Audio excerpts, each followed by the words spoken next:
There was a time when almost everyone thought Chrysler was down for the count. Now we're back on top again. You'll hear people say that Detroit has seen its best days too. Don't you believe them? Just like the people at Chrysler, Detroiters have guts and a willingness to work to make this city's future even greater than its past. I guarantee you won't find a better place to do business.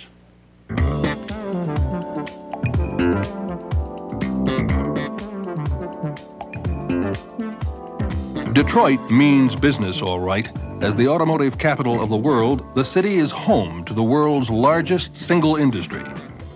But Detroit is more than the Motor City.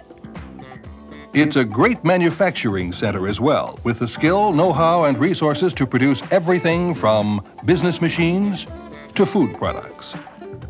As the nation's largest producer of business and industrial film and video discs, Detroit is often called the Hollywood of the Midwest. The Detroit area ranks fourth among major cities in total economic activity. And with more than 2,500 manufacturing firms in the area, there are tremendous opportunities for marketing all kinds of goods and services for consumers as well as for industry. Detroit is a leading banking center as well, with assets in excess of $35 billion. Convention and tourism are big business in Detroit, in fact, our second largest industry. Thanks to outstanding convention facilities, Detroit draws more convention business than such glamour spots as Las Vegas and Miami, and expanding facilities will meet future needs. The symbol for Detroit's remarkable rebirth towers over the riverfront. It's appropriately called Renaissance Center.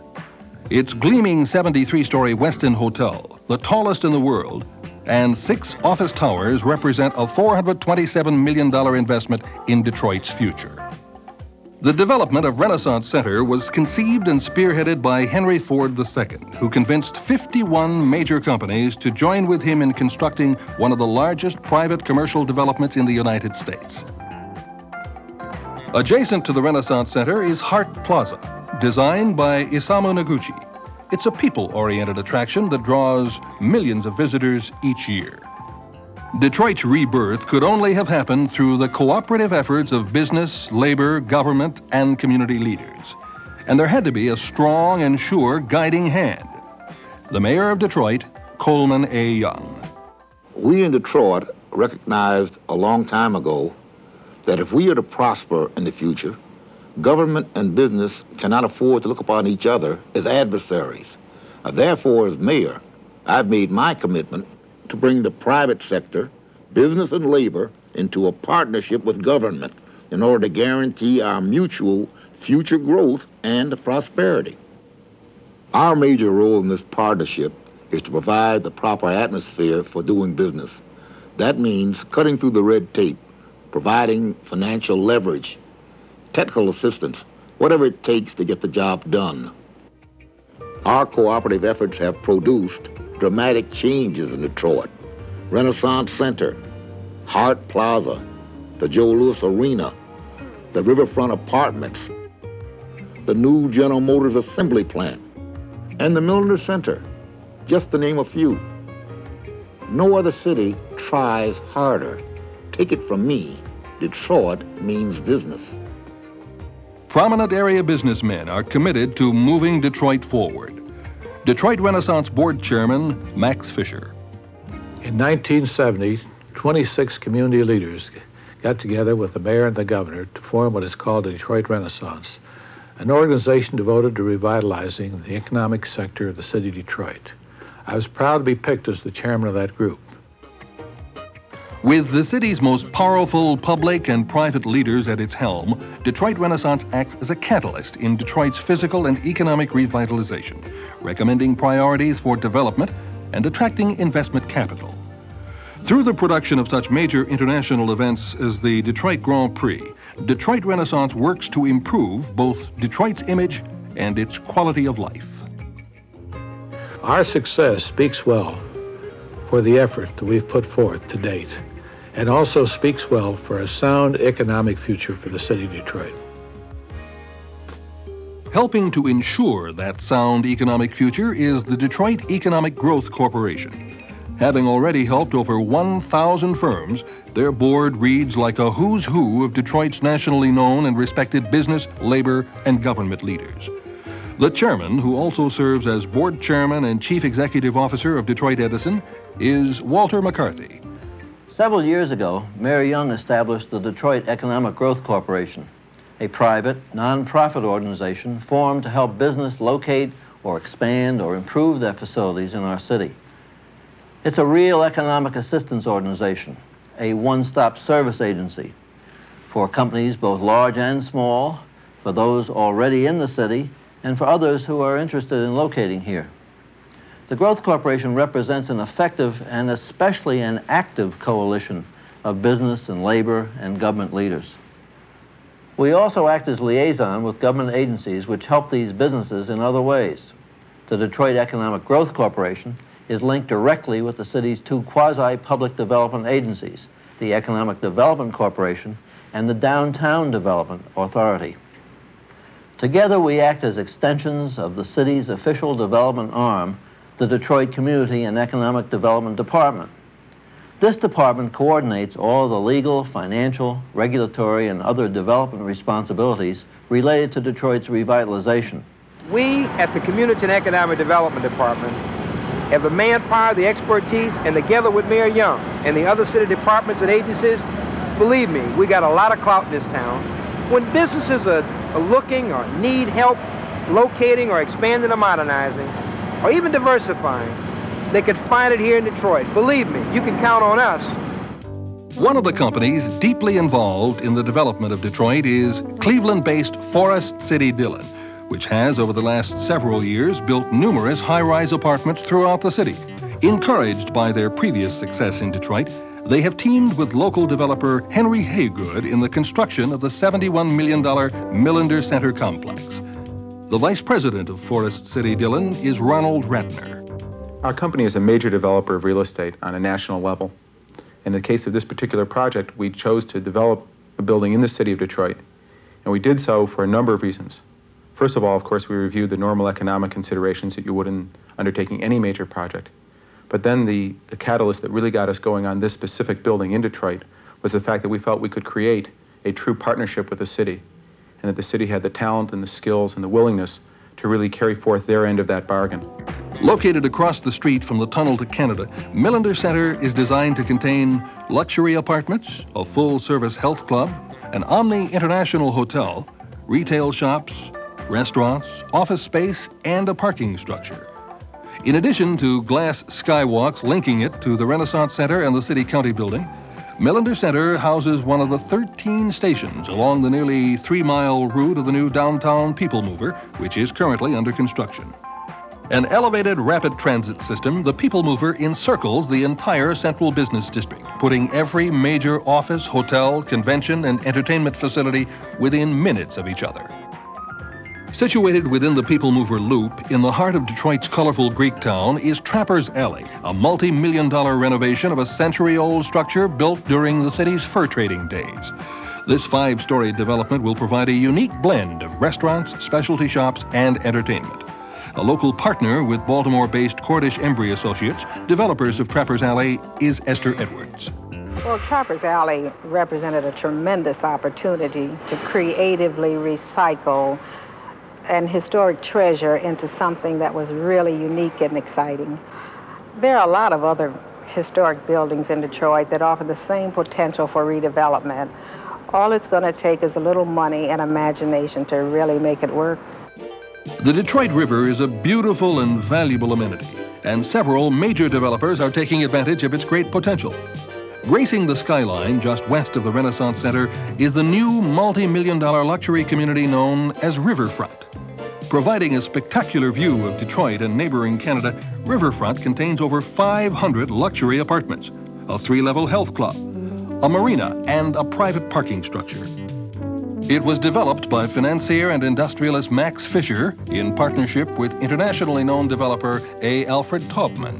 Involved in, because it's been a long-term project, and as everyone has said, it's been a project of cooperation.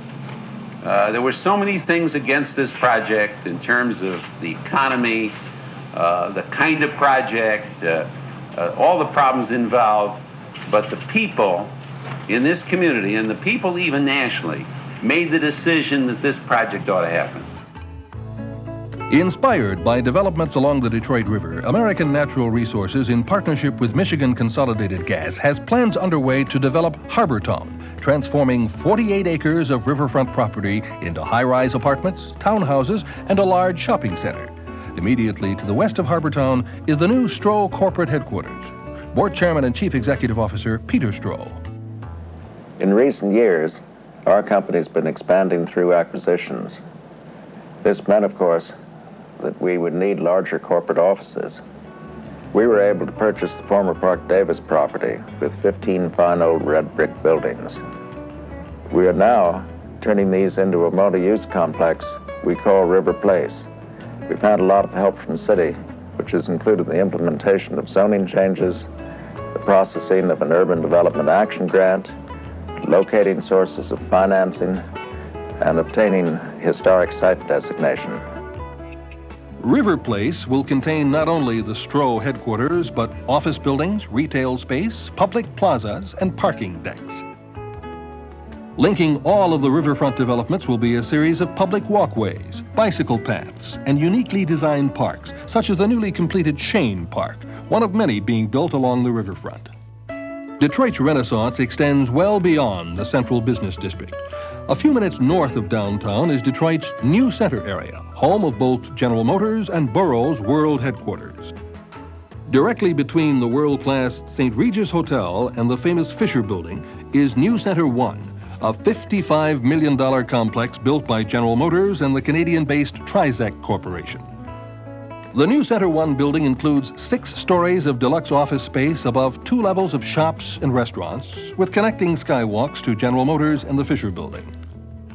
One of the many neighborhood developments in the area is historic New Center Commons. Spearheaded by General Motors, the New Center Development Partnership, which involves many local corporations, is investing millions of dollars in Detroit's neighborhood revitalization.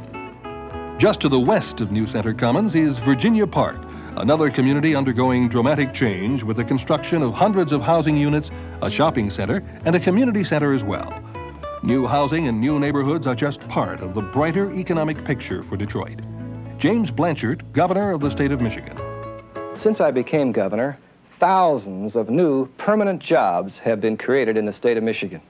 And we promoted a business climate that's making it easier and less costly to do business here in our state. Now we're working to improve that climate even more. The city of Detroit and the state of Michigan are a partnership, and together we mean business. There is no better example of what can be done to create jobs and assist industry than the 425-acre Central Industrial Park project, home of General Motors' new showcase assembly plant, designed to be the most automated, the most innovative in the world. GM built this one-of-a-kind 3 million square foot facility right in the heart of Detroit because the city put together a remarkable development package, coordinating the efforts of some 60 local, state, and federal agencies, all in only 18 months. Roger Smith, Board Chairman and Chief Executive Officer of General Motors. Well, I think Detroit's handling of the Central Industrial Park project was really superb. They brought together literally hundreds of the little agencies, communities, all involved, all the people from the various parts of government, did it all together, well coordinated. They did it on time and did it within their budget. And I guess that's the thing that appeals to me as a businessman, to see a city government that can really deliver. The new General Motors plant is designed to implement the just-in-time method of manufacturing, a quick delivery system by which parts are produced by the suppliers and arrive in sequence or small lot sizes as needed for assembly. Because warehousing is drastically reduced, GM works directly with its suppliers at all stages of production to deal with problems as they arise. One of the many companies finding it profitable to locate in the center of this growing industrial activity is Bing Steel. Dave Bing, president. I have a plant that processes steel just a few miles from the new GM plant.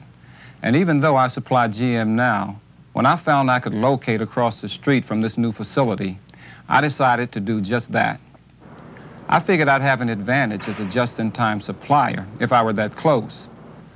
I expect over a period of time that the whole area around the plant will be bought up and developed, and the city is bending over backwards to help businesses get the kind of financial assistance that will make such a thing possible. I know that from personal experience. For these reasons, moving across the street from the new General Motors plant was ideal for me. Besides, Ford and Chrysler are switching over to just-in-time.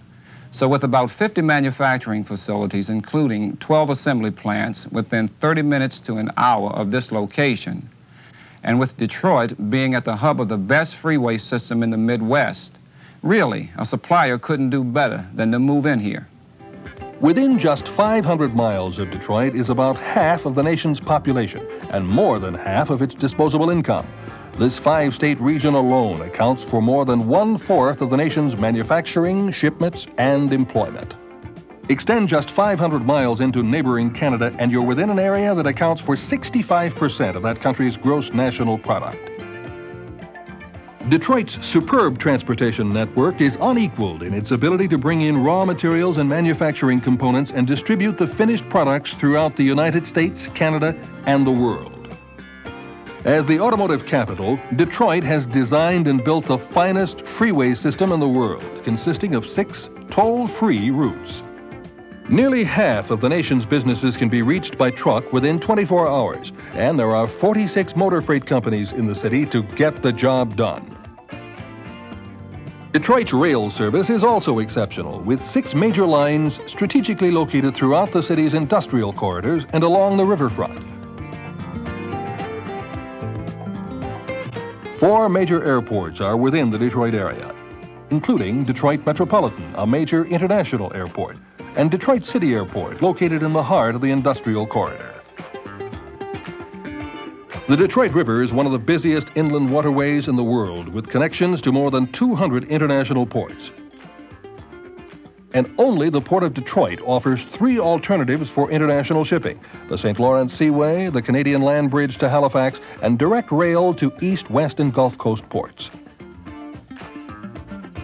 A general foreign trade zone has been established at the port, making it more profitable for companies to manufacture, assemble, or warehouse goods in the United States by allowing firms to defer or often avoid duty payments. Superb transportation is just one of Detroit's major resources. Plenty of dependable energy is another of the city's strong suits. Unlike many other cities, Detroit has never had a brownout. The city's ample supply of electricity more than meets the demands of business today and will continue to do so in the future. Detroit Edison, the city's electric power supplier, has a brand new generating unit already in service and 2 others nearing completion. Detroit has also never had a shortage of another valuable resource: natural gas. American Natural Resources, headquartered in Detroit, has 12,000 miles of pipeline and one of the best supplies in the nation.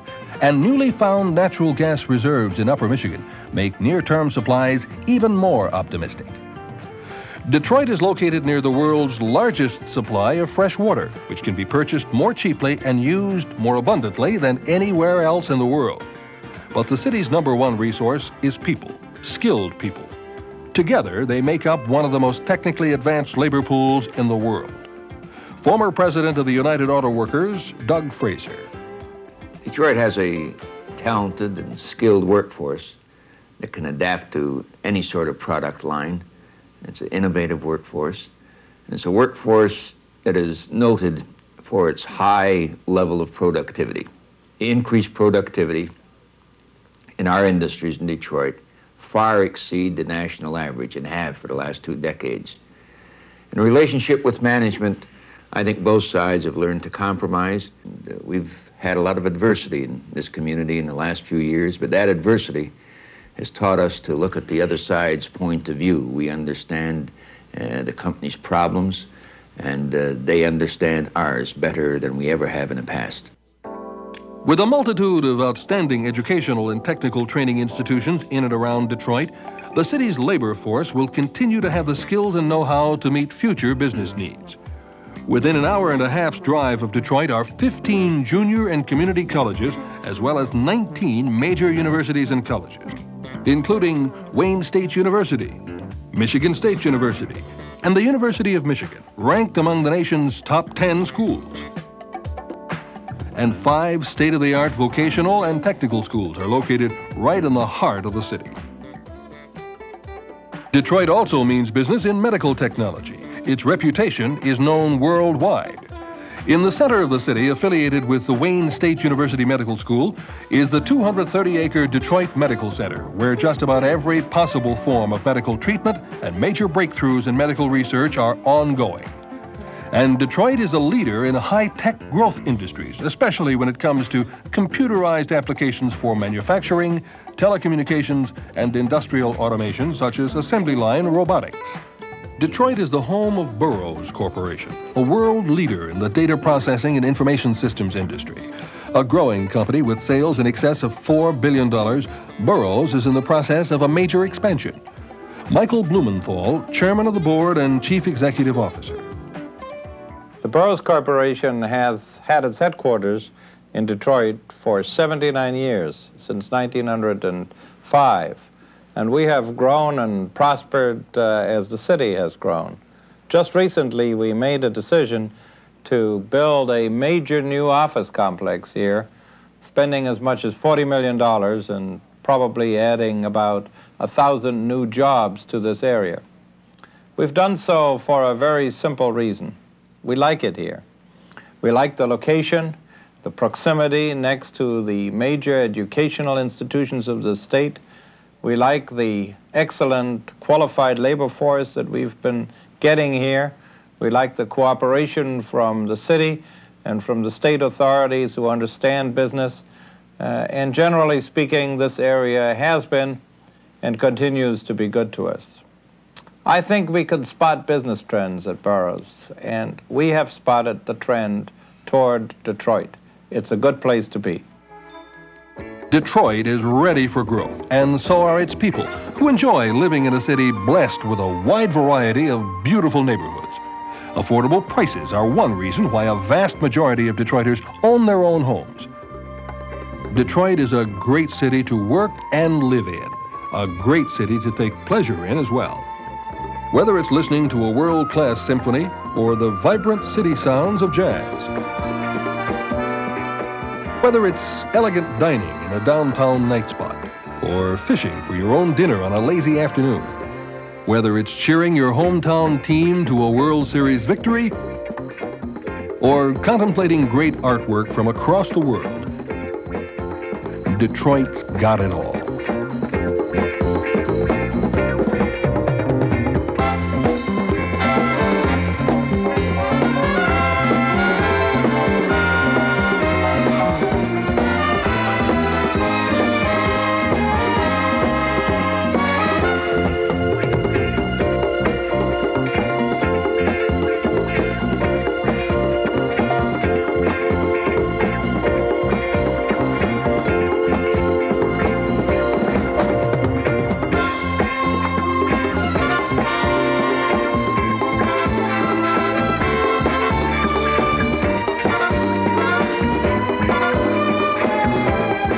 Daytime, nighttime, anytime at all. For the best of everything, do it in Detroit.